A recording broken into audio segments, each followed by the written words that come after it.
Here's why Michael Douglas's 1987 is the most dominant year a movie star has ever had. And the kicker is he didn't even get going until September. Now, there are other contenders on this list, and we're going to get to them in a minute, but let's start with the case for Michael Douglas. September 18th, 1987, he releases Fatal Attraction alongside Glenn Close. Now, that movie was a cultural phenomenon, and this is in a pre internet world. So it's a lot harder for things to go viral back then. You had to have word of mouth. You had to really capture people's attention in a different way that they wanted to talk to their friends about it, talk to their family about it. Everybody in 1987 knew about the boiled bunny, whether you saw Fatal Attraction or not. Now, that movie goes on to become the second highest grossing film of the year. Three Men and a Baby was the movie that beat it that year. But Three Men and a Baby is a family film that speaks to a much larger audience, much larger range of people able to go see it. So of course it's going to draw more money than Fatal Attraction, which is an R-rated movie really aimed at being a date movie. So second highest grossing film that year. Less than 3 months later, Douglas releases Wall Street. And this is the character that he is undoubtedly most synonymous with, Gordon Gekko. A movie that captured the zeitgeist of finance in New York in 1987. Greed is good became a quote that everybody knew back then. They still know it today. Douglas would go on to win his first and only Academy Award as an actor for that film. So in a 3 month span, he does Fatal Attraction, he does Wall Street, he wins the Oscar, and these are both movies that still stand the test of time even today. All right, let's look at some of the other contenders on this list. Robert De Niro, let's start with him. Robert De Niro's 1990, pretty remarkable.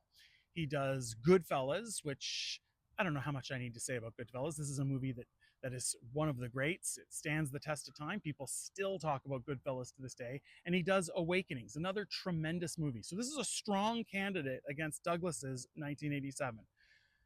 Here's where I think the difference is. I think Goodfellas and Wall Street cancel each other out.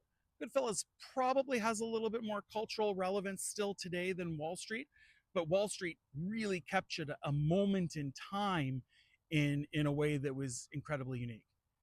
My argument would be that Awakenings, while a tremendous movie at the time, doesn't necessarily stand up today as being a movie that you really think back on, as a movie that still gets referenced.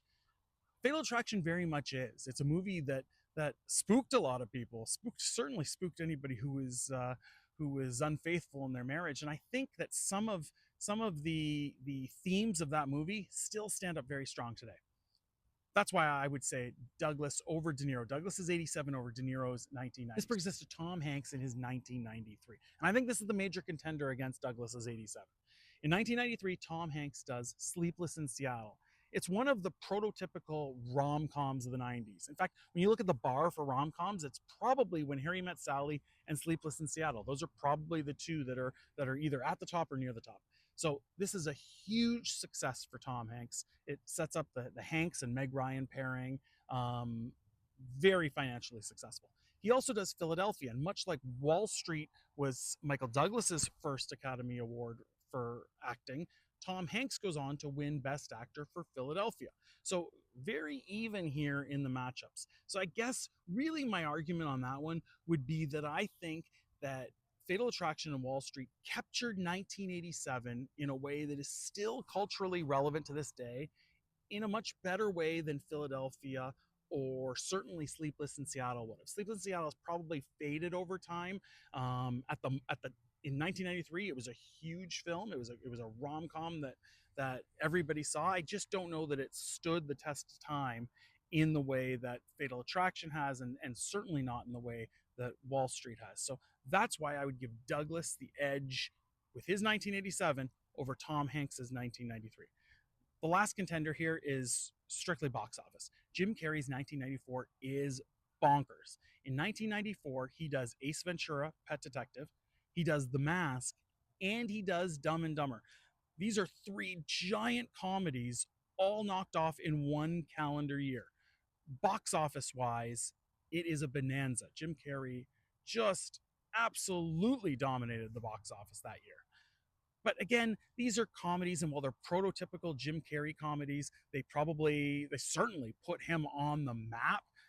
I just don't think that they stood the test of time or captured the culture of the time the way Fatal Attraction did, and certainly not the way that Wall Street did. And so while Jim Carrey dominated the box office, I just don't think that those comedies really stood the test of time in the way Fatal Attraction did, in the way that Wall Street has.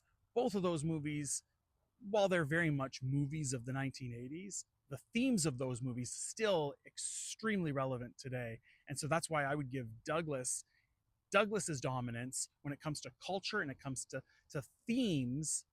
I would give him the edge over Jim Carrey's financial dominance of 1994. Ultimately, that's why I have Michael Douglas's 1987 as the most dominant year a movie star has ever had. Do you agree? Do you disagree? Did I miss any contenders that you think should be in the mix? Let me know down in the comments. I look forward to reading what you've got to say.